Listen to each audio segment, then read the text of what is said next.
Good afternoon, ladies and gentlemen.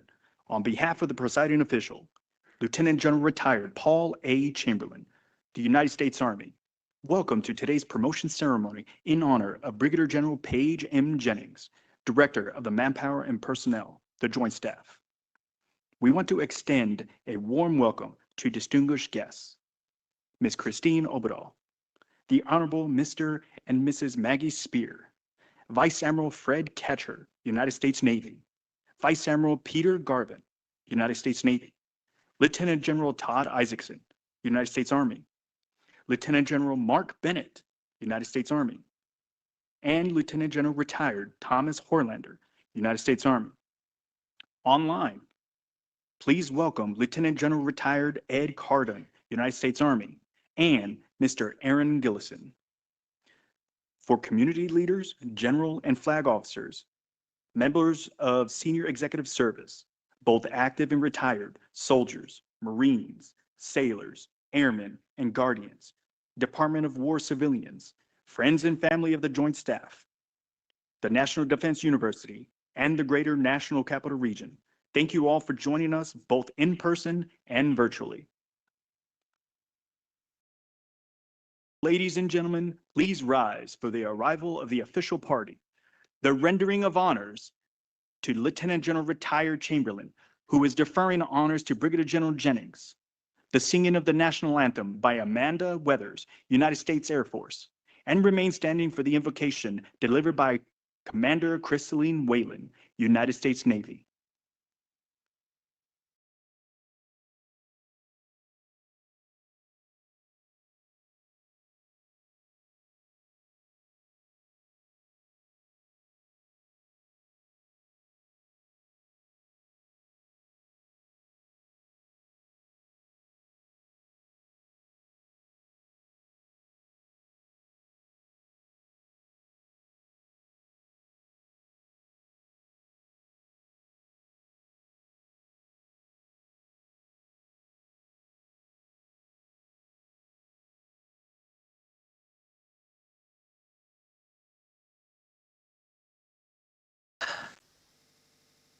Oh, say, can you see by the dawn's early light what so proudly we hailed at the twilight's last gleaming, whose broad stripes and bright stars through the perilous fight o'er the ramparts we watched were so gallantly streaming, and the rocket's red glare, the bombs bursting in air, gave proof through the night that our flag was still there. Oh, say does that star-spangled banner yet wave o'er the land of the free and the home of the brave?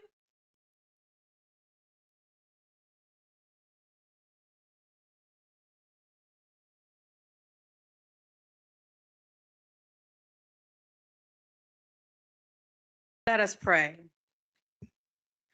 Almighty God, we stand before you today with gratitude as we celebrate the promotion of Brigadier General Paige M. Jennings to Major General. Lord, we thank you for her steadfast service to our country, to freedom, and to the men and women she leads. Oh Lord, from her beginnings in Mesquala, Montana, to her commissioning 31 years ago, to her current role on the Joint Chiefs of Staff, General Jennings has personified the highest standard of leadership, sacrifice, and excellence. We are also thankful because from global deployments to strategic leadership at home, you have allowed her to serve at every level where she brings the gifts of wisdom, integrity, friendliness, and decisive counsel to the most complicated challenges. So Lord, continue to bless her with vision, compassion, and humility. Shower her with your divine protection as she faces new issues that impact the decision-making and work of warfighting. Oh God, we especially ask you to cover her husband, Larry, and their children, Amanda and Lawrence, with an abundance of grace and mercy. Fortify this family with the sweetness of your spirit as they rise to higher levels of service. And Lord, bless her parents, extended family, friends, and colleagues, all who have provided well-timed words of encouragement along the way. May they feel pride and the pride of supporting her. And may General Jennings continue to rely on the security of their love. Now, God, bless the words spoken by Lieutenant General Chamberlain. Bless all who have made this day possible. Anoint this professional military leader for the responsibilities you have entrusted to her as we witness the promotion of Brigadier General Paige Jennings to Major General in the United States Army.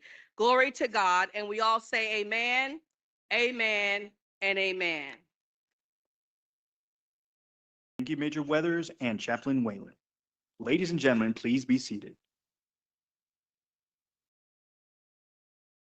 It is my distinct honor and privilege to introduce our host for today's ceremony, Lieutenant General Retired Paul A. Chamberlain.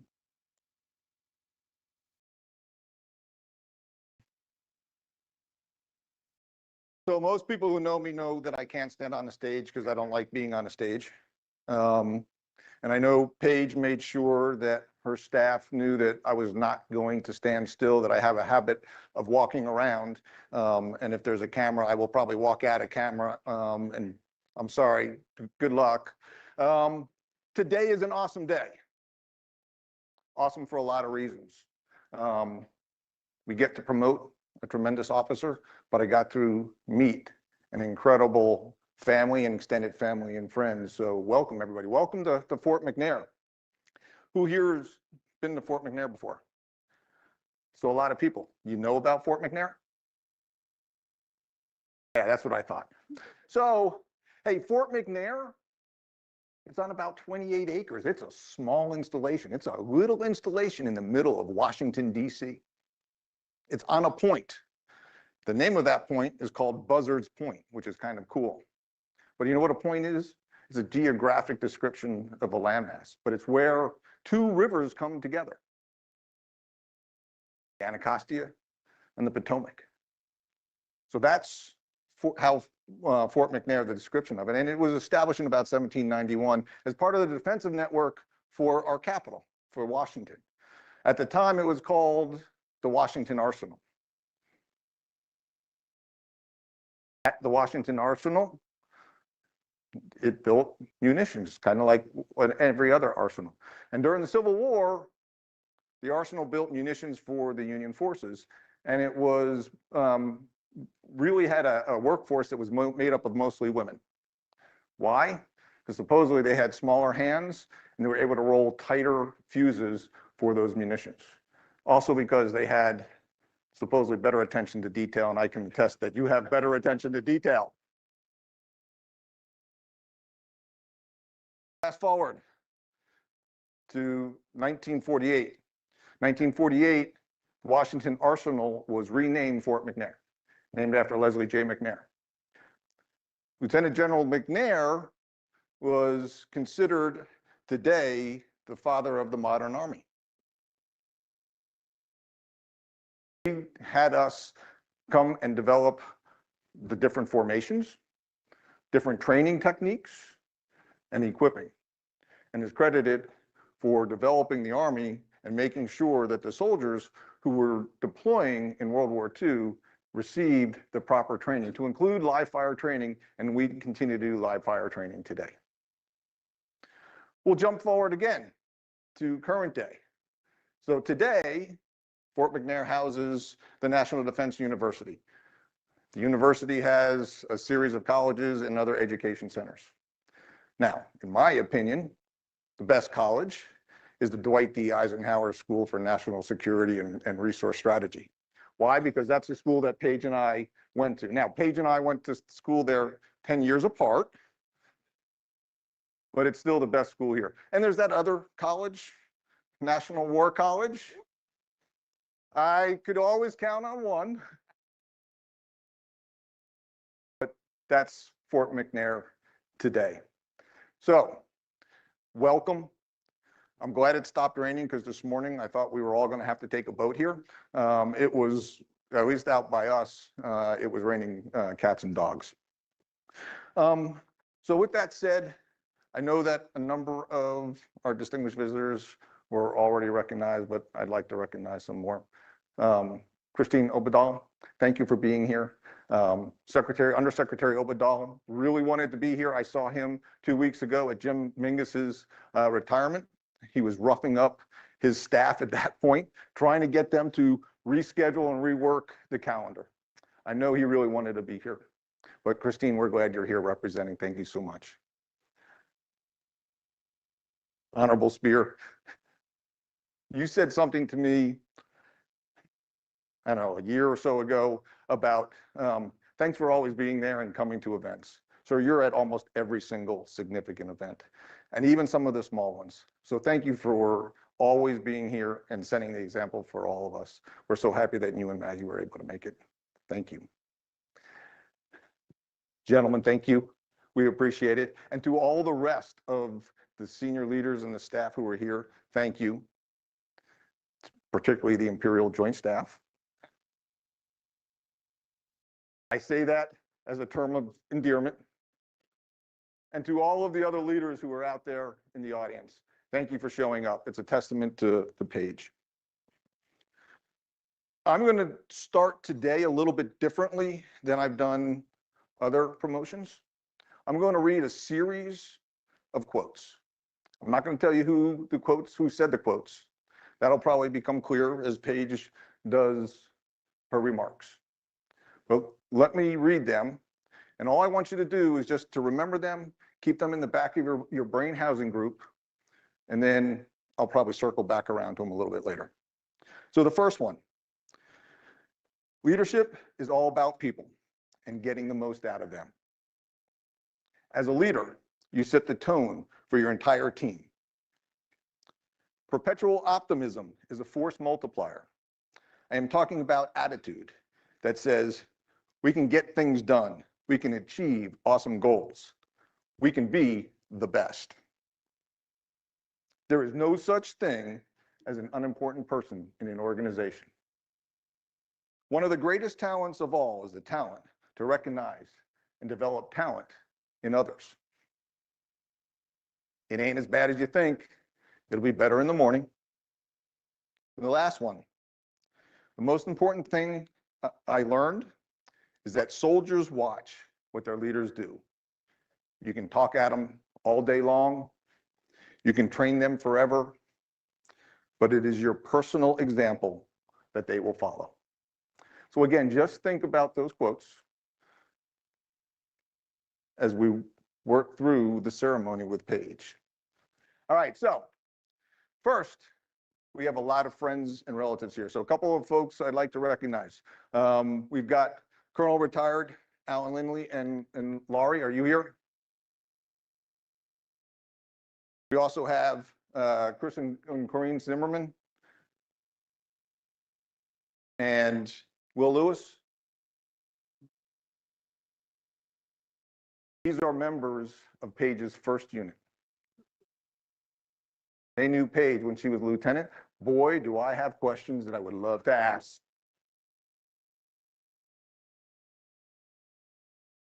Not here and wasn't able to make it, but was certainly going to make it right up until yesterday, is Command Sergeant Major Paul Morissette. For those of you who don't know Paul Morissette, he is a legend in the finance community. And if you've ever had an opportunity to talk to him, you would walk away rejuvenated and in love with soldiers in the Army. He is just that dynamic. So I'm hoping that he's online.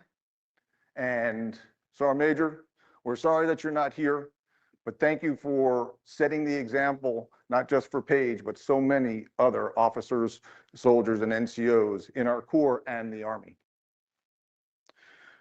We'll move a little bit closer into the family. We'll start with your sister, Megan Tiffin and Ben Tiffin, brother-in-law. So Megan is a CPA, and we were just talking about a busy season for CPAs is right about now. So we're all wondering, Paige, why you said February. But that's okay, because as Paige described it, you're one, a best friend, two, her greatest supporter and cheerleader. You're always there for her, and there will never be anything that comes between you. That's the sister bond, and it ain't going to be broken. So Megan, thanks for coming. Also with Megan is her husband, Ben Tiffin. He's a mechanical engineer and also has a partnership in real estate. Ben, we're certainly glad you're here.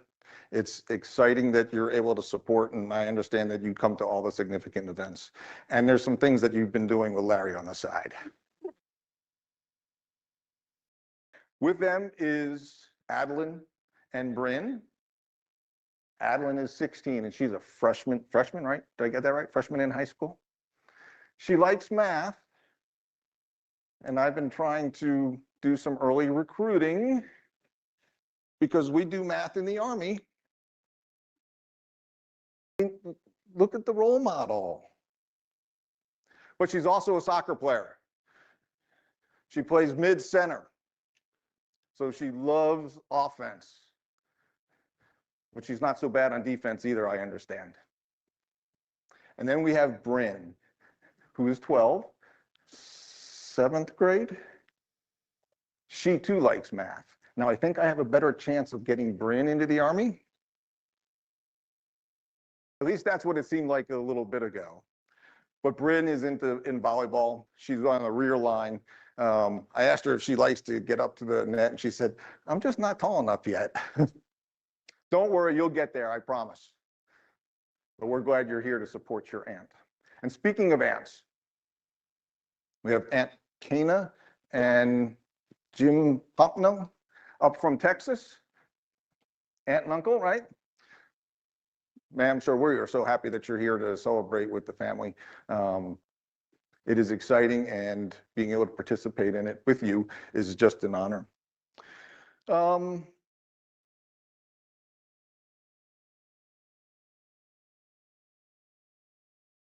move in closer to the family.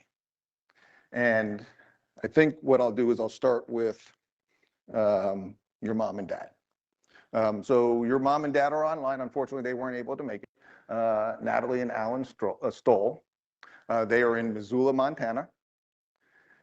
They are lifelong educators, and they've been married for 57 years. Let's give them a round of applause for 57 years.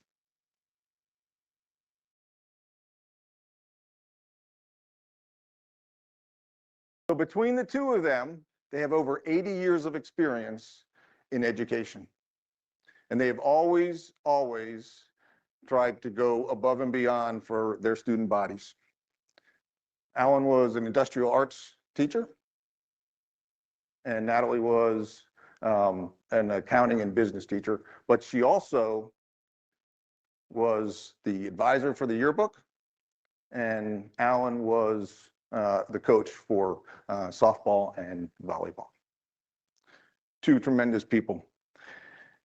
And Paige credits them for teaching her the importance of being part of a team and teamwork. But not only that, also realizing that everybody on the team, no matter how good, no matter how average, always had something to give to that team, whether they knew it or not. And that the team leaders are responsible for trying to get that out of each member of that team.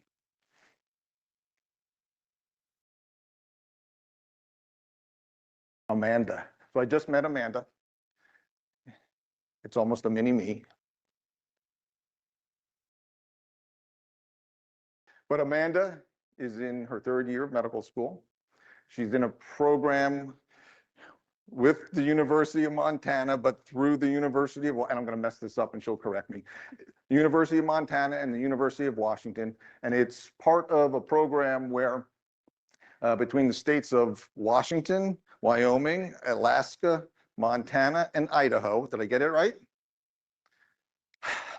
And she is able to participate in whether it be local medicine, rural medicine, or even level 1 trauma center medicine like in a big city. I kind of liken it. I'm going to date myself. 1990s, early 1990s, TV show, Northern Exposure. I just saw some big wide eyes because Amanda has no idea what I'm talking about. You'll have to Google it. The doctor goes up to rural Alaska and provides medical services. Just watch the show. Lawrence. Oh, I'm sorry. And also here with Amanda is her best friend. Where's Hannah? Hannah, you put on your jacket and you're not in black. Hannah and Amanda grew up together since they were, you said how long? So we're in here.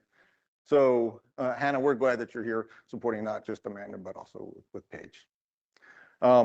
Lawrence is here local. He just started his own business. We're not going to get it right. Aetherius. He was explaining it to me. It's something about the front end, the back end, websites, URLs, ISPs, and helping people with their websites. Computer shit.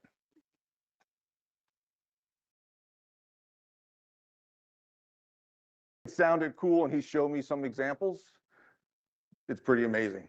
So congratulations on that. He's doing that with 2 or 3 other friends. Is that correct? Now, he still has a little bit of college left to do, and he swears up and down, and I'm not getting paid from anybody to say this, he swears up and down that he is going to go back and finish and get his degree. But I got to tell you, some of the things that he was describing, the people that he's working with, you're getting a pretty good education there in the real world. All right. Larry. So this is always fun. First and foremost, married 32 years. That's also another round of applause. Can you grab the water?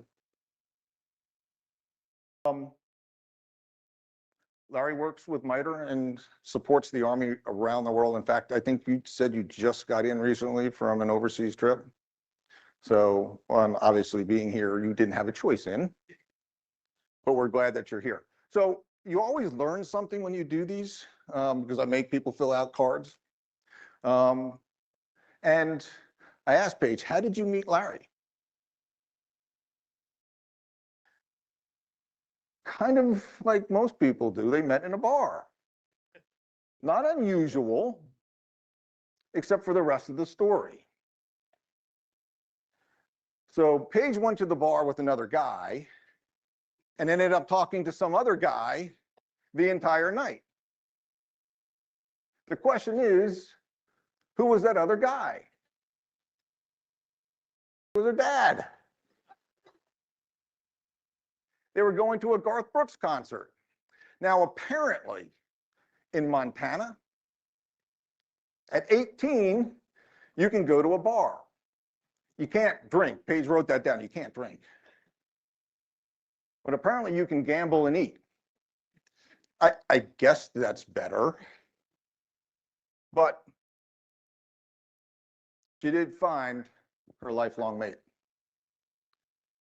And that's just awesome. Really cool. So, Alan, I don't know if you were planning on it, but that was a way to introduce your daughter to her future husband. And apparently, you didn't know Larry at all. You knew other family members because you come from a large family. But apparently, they hit it off and talked the entire night. And then you went to the Garth Brooks concert.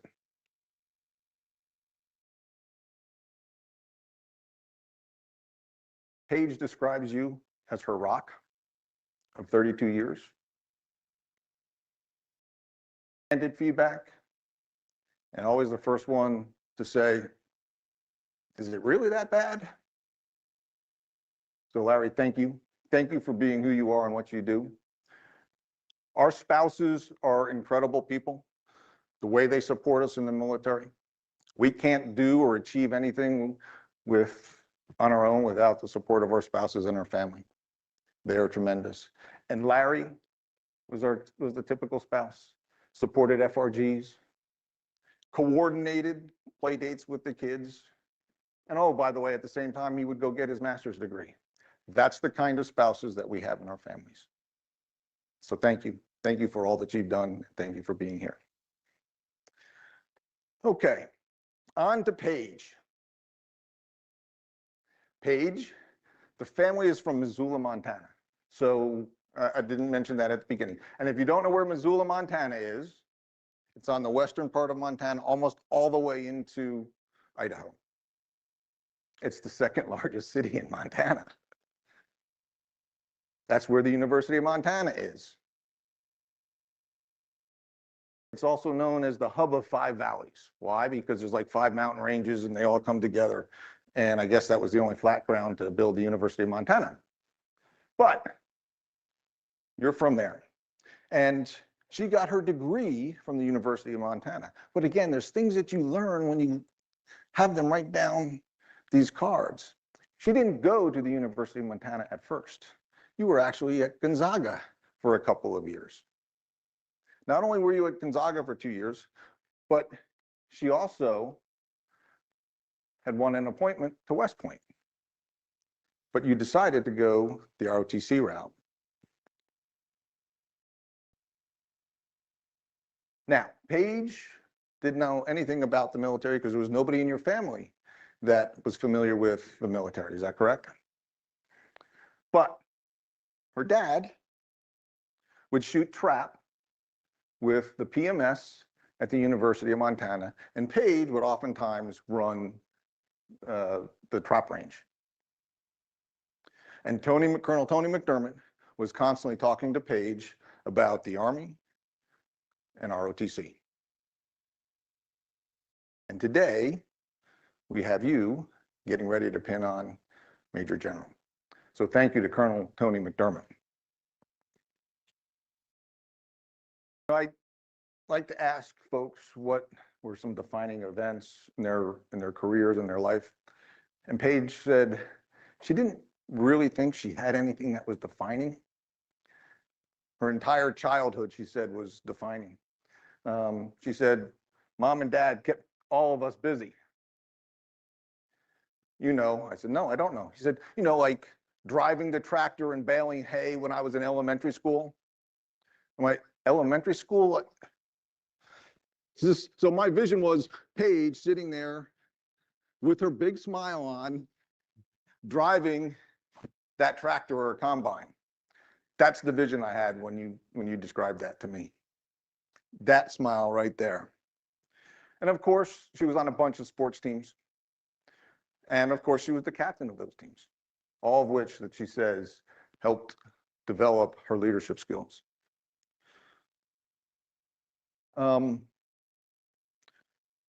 I asked her about some of the other leaders that she worked with. And I got to tell you, Paige has worked with some of the giants and titans in our profession in the military. 3 and 4 stars, just amazing leaders. And Paige, the fact that you asked me to do this is very humbling. But when I asked her what she took from some of the leaders, she's like, you know, I think I took more away from the not so good and average leaders. The good ones were good, but I learned more about myself and about leadership from some of those that may not have been up to snuff. I thought that was interesting.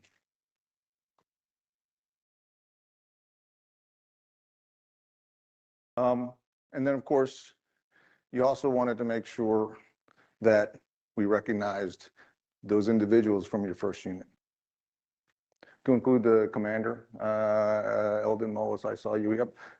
So not only the young officers and NCOs and the sergeant major, but the commanders in their first unit set the tone and gave the best foundation of what it takes to be a soldier and an officer in the Army. I also asked questions like, okay, so what do you think you're going to be known for? My favorite, and this is absolutely correct, is from Command Sergeant Major Joy Allen. She said, we called her Squirrel. And everybody who's laughing knows exactly why. Because Paige is running from point to point, issue to issue. She is never, ever slowing down. And she does it with this big smile on her face all the time. So I also asked her, I said, what else? And she said, well, I kind of have this upbeat energy about me. I said, yeah, you do. And I said, but you're forgetting something very important. Paige, you hung out at Fort Bragg for 15 years. That's kind of a defining moment. Now, I say hanging out. I could say hiding out. We had heard this name, Paige Jennings, but I had never met her. For 15 years. But Undersecretary Obadal said, hey, you know what, Paige? You ought to get down to Fort Jackson and introduce yourself to General Chamberlain. I said, huh, hey, Paige, it's nice to finally put a face to a name. And now I say she was hanging out. She wasn't just hanging out. She was doing some really incredible things. She was supporting some of our most elite forces, making sure that the resourcing was there. But Secretary Obadal saw more in Paige. Paige was actually asked to deploy, be the night CHOPS. And most of you don't know what the CHOPS is. That's the Chief of Operations. But that's the operations officer. And as most of you know, our elite forces, they don't do a whole lot of operations during the day. They do most of their operations at night. And we put a finance officer in charge of the operations job. That says a lot right there. But Secretary Obadal did that for a reason. Why? Because the next step was then to make Paige the deputy commander of support for those forces. It was done only one other time. And where are you? I just saw you. One other person did it, comptroller and deputy commander of support. But Paige did that for our elite forces. That's recognizing leadership. It's recognizing talent. You know, I asked Paige how she likes to spend time relaxing. She said, oh, you know, driving the RV. And again, I got this vision. Now, Paige is a little bit older now, so the steering wheel's down here, but she still has that big grin on her face as she's tooling around in the RV.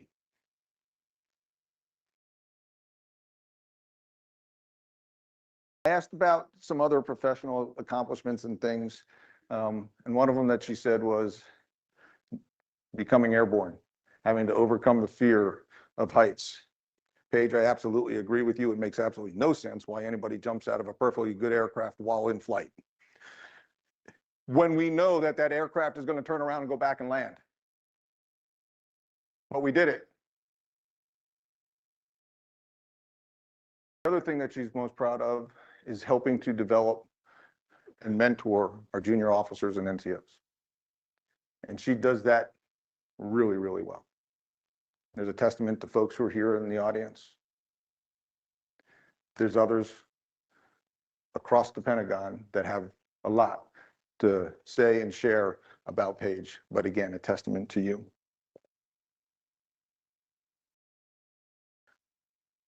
So now think back to those quotes. The embodiment of the characteristics and traits of those quotes are sitting right there on the front stage. The Army is better for having you in it. I'm better for having known you. But to expand her breadth of influence, I think it's time that we make you a major general so that you can continue to do what you do best, which is to lead, develop, and resource our Army. What do you say we get you promoted? Can we get her promoted? All right, let's go ahead and do this.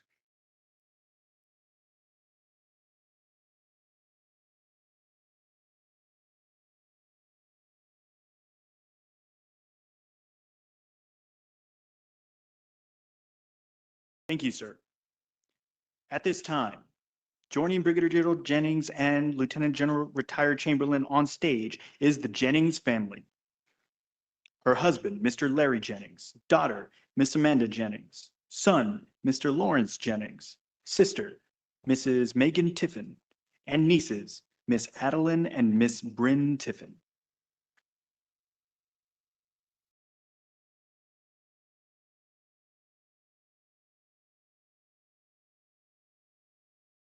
Ladies and gentlemen, please remain seated for the publishing of the official orders. The President of the United States has reposed special trust and confidence in the patriotism, valor, fidelity, and abilities of Paige M. Jennings. In view of these qualities and her demonstrated potential for increased responsibility, is therefore promoted in the United States Army to the rank of Major General, effective 30 January 2026. Signed, the Honorable Daniel P. Driscoll, the 26th Secretary of the Army. The shoulder. Yeah. The point goes to her neck.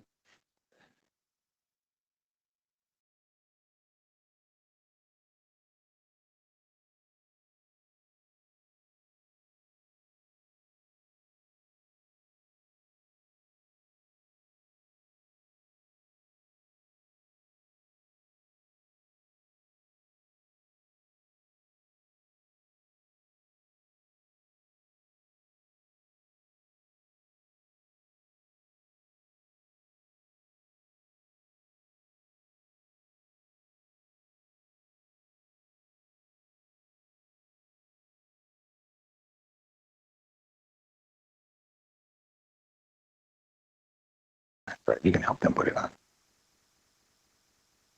Not off me.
Thank you, Mr. Jennings, Amanda, Lawrence, Megan, Adeline, and Bryn.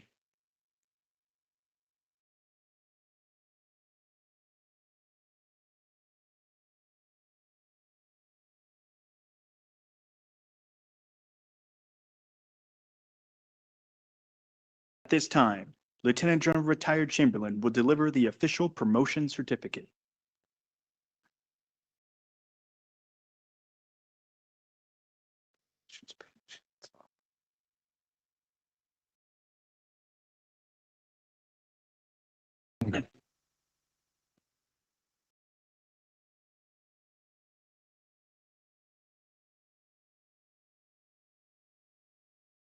Although it is not required by law, it is tradition that officers recite the oath of office upon promotion.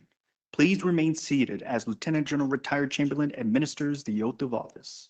Okay, before I start the oath, just make a couple comments about our oath. So as described, we don't have to do this, but we always like to renew the oath of office.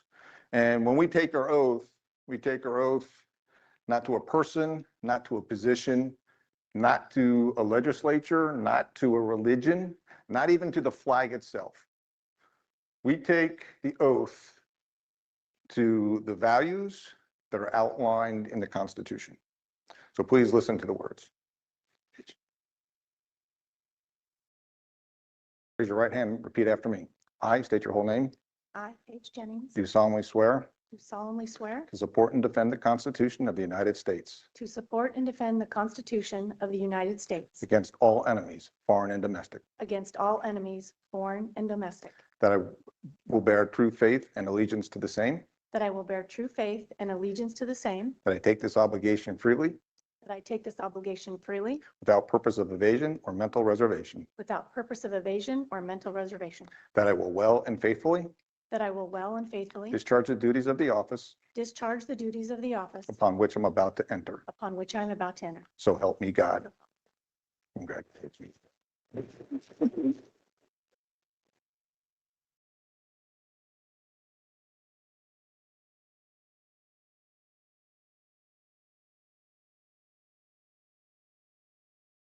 Ladies and gentlemen, Major General Paige Jennings, our newest Major General in the United States Army.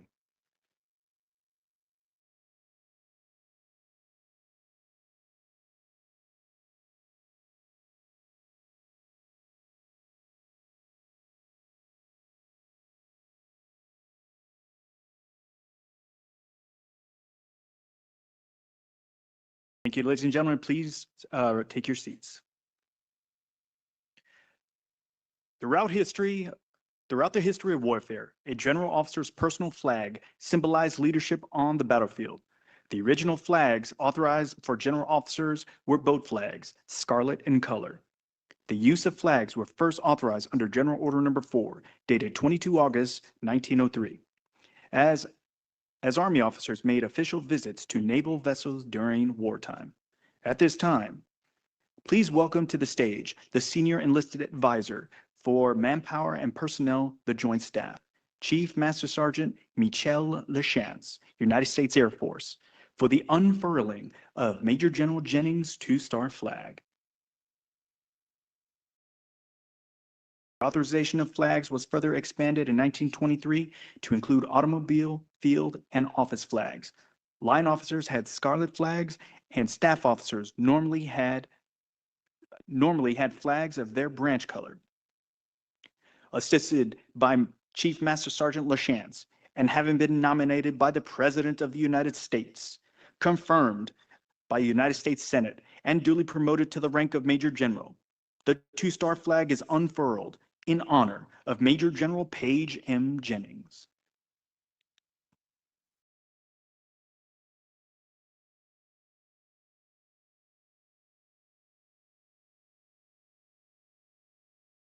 In 1947, all general officer flags except medical corps and chaplain flags were changed to scarlet with white stars and gold fringe.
Thank you, Chief Master Sergeant Lachance. military has incorporated the use of the flag to signify the presence of a general or flag officer. This flag will be present at all military functions and visibly displayed in the office of general officers.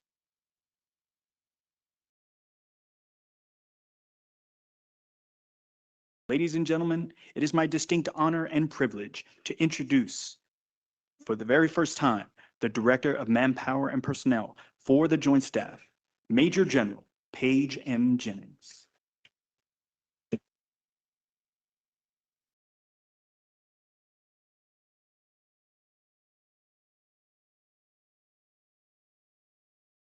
So everybody can hear me.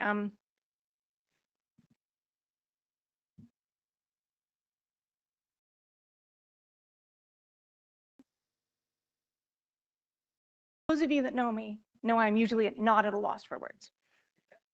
And ceremonies, I think, are such a special part of what we do.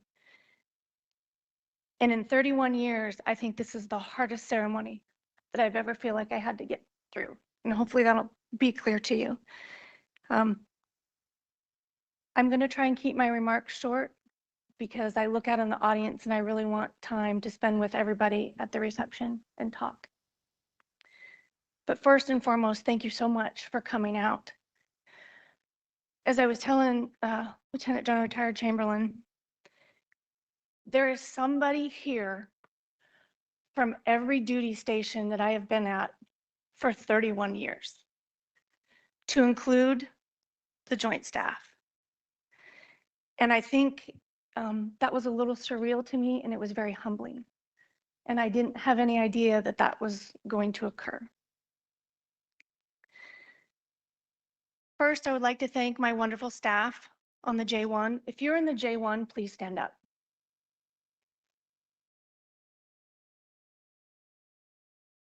Please join me in a round of applause.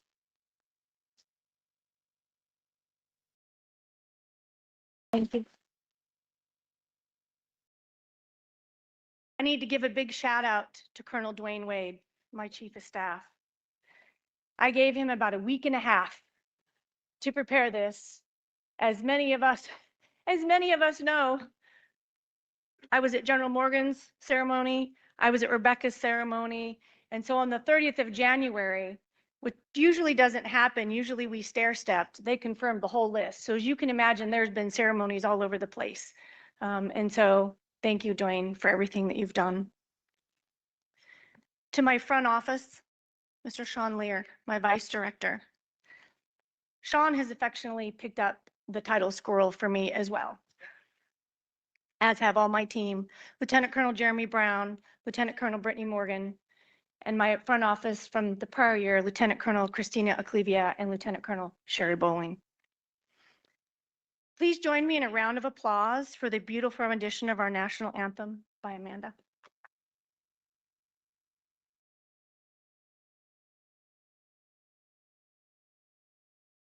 Thank you, Chaplain Whalen, for the beautiful invocation. I want to give a shout out to Vice Admiral Garvin and Brigadier General Kirsten Aguilar. When I came to them and asked them, could I do a ceremony, they did not hesitate and allowed me to have this ceremony here. And a special thanks to Ms. Beasley, Mr. Wynn, and the entire team for helping put this on. Lieutenant General Chamberlain, thank you for your kind words. Everybody that I've ever had do a promotion for me, it's been a little bit different. It's not always been the person that I worked for. It's somebody that I know that has greatly impacted me and got me here. And without a doubt, I can say that is you. When I met you and asked you, what do I need to do after I was living in the Special Ops Intel War for so long? And you were very emphatic that you said, you've got to get back out. While you allowed me to stay until I was a colonel, and then you had to figure out who I was. But it was those words that made me think about that. And you took the time out and did not know me to talk me through what I needed to do to be successful, but you still supported me. And you've been there ever since. Thank you. I would like to recognize also some of the distinguished visitors and friends that are here. Christine. We go all the way back to Fort Eustis. You and me and Mike, and there's so many of us. Thank you so much for coming. You have been to all of my ceremonies, and you are such a valuable friend to me. Thank you so much. Mr. and Mrs. Spear, General Chamberlain was right. Sir, you are at everything for all of us within the Army financial management community. And it doesn't matter how big or small, you never ask why. It's where do you need me? And sir, that goes a long way. Thank you very, very much. Vice Admiral Kacher, our director on the Joint Staff, Lieutenant General Isaacson, Major General Choquette, Mr. Bill Butcher, and so many others as I look across OSW. I've been on the Joint Staff and had the privilege, and I see so many people out here, to be on there for 20 months. And it's a nominative position, and I have enjoyed it. And it is one of the most rewarding positions I think I have had in 31 years, working with all of the services, working across the Pentagon. And as you can see, it is no secret, I made sure that every one of the services that works for me is represented here. Online, I would also like to call out Lieutenant General Retired Cardone, Mr. Aaron Gillison, and as well, Lieutenant General Retired Horlander and Lieutenant General Bennett. And I would also like to say thank you to all the other generals, flag officers, senior executives, civilians, military, and family and friends that are here. As I've already said, I believe that ceremonies are a special part of our military tradition, not only for us, but for the families, friends, and coworkers. Whether we are gathering for a promotion, a retirement, or an assumption of command, it's a small sliver of time that we can celebrate together. It's also a reflection of the friendships and the memories. And this afternoon, I want to share a couple tidbits with you. 31 years ago, I made a choice to pursue the military career. As many of you know, we were born in Missoula, Montana. Anybody that knows me, I talk about Montana all the time. And that is where our hearts lie. In fact, we spend time there every year. And as my husband and I continue to do this military journey and build our retirement home, I look forward to the time that we can spend, and it's just us, and we can RV, and we can do all kinds of fun things. Fish, all those things. But it wasn't until 2 years ago in my job, when I was the commanding general at U.S. Army Financial Management Command, that I truly thought about how did I get standing on this stage. And you heard Lieutenant General Chamberlain talk about it. Somebody asked me what made me come in the military, and I hadn't really thought about it. But if it wouldn't have been for Colonel Tony McDermott, I would not have been standing here, because there wasn't anybody to talk to me. And so I share that with all of you, because you never know how a simple conversation with somebody, for us that are prior military, civilian, or military, how it would change a life. I would encourage you in the next year, find 1 or 2 people and have that conversation, because you just don't know, and you take that 15 minutes to have it, and you will change the destiny of our nation. You heard Lieutenant General Chamberlain talk about my family. With both of our parents as educators and my sister and I, there's obviously not a lot we could get past them. There'd be a party on a Friday night and I'd come home and say, oh, we're gonna go out. My dad'd say, no, no, no. And I could get busted either in Missoula or down in Florence. And it did happen, because I would show up at a party and the students would go to school and they would tell my mom, and I'd be busted for not being where I was at.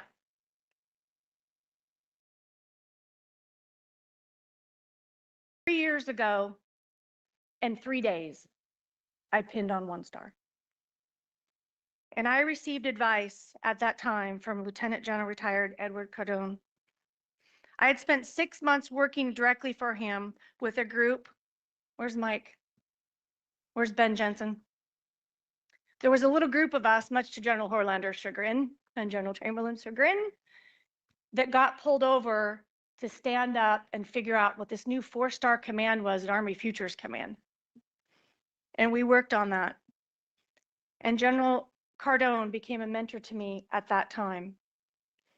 And when I got ready to put on my 1st star, this is what he told me. Remember these 2 things. Take time to enjoy the moment of the day and savor it. And he reminded me that again in this ceremony. He emailed me the other day and he said, really savor this, for this is the last promotion you will ever have in the Army. And I thought about it, because anything after a 2-star, if you're ever lucky enough to get there, is an appointment. And I had never thought about it like that. And he said, make sure you take the time. But he also said, your time is the most valuable thing you can give, and everybody is going to put something on your calendar. Make sure that you take that 10 or 15 minutes to spend time with somebody. And I have tried to do it ever since.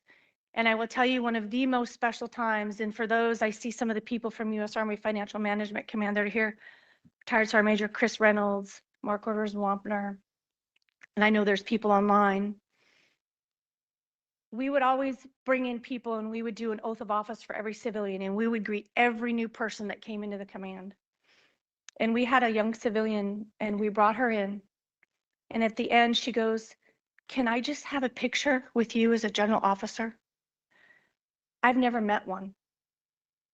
And her mom was a retired NCO. And there are so many instances of that you take, and just having a conversation. Something is so simple. I was in the commander's dining room, our executive dining facility, and one of the Pentagon Force Protection Police, his son was a finance person, and he wanted to know about a job. And our J8 Vice Admiral Joyner, well, I just happen to know somebody, it's finance. And I sat and talked with him, and then I sat and talked with his son, who was in school and trying to get into the federal workforce, and just hadn't had a conversation with him on how to build a resume and what he needed to do to become a civilian in the service. I share those because those are those little 10 or 15 minutes that, much to my front office chagrin when I change the calendar, are the most important things that we can do. As I stand here today in the job as the Director of Manpower and Personnel, I feel my circle is complete. I was commissioned in 1995, and I was in the first officer basic course at the Soldier Support Institute at lovely Fort Jackson, South Carolina. But our sister branch that is in one wing over is the Adjutant General Corps. And throughout our entire career, finance and Adjutant General, we are side by side in everything that we do.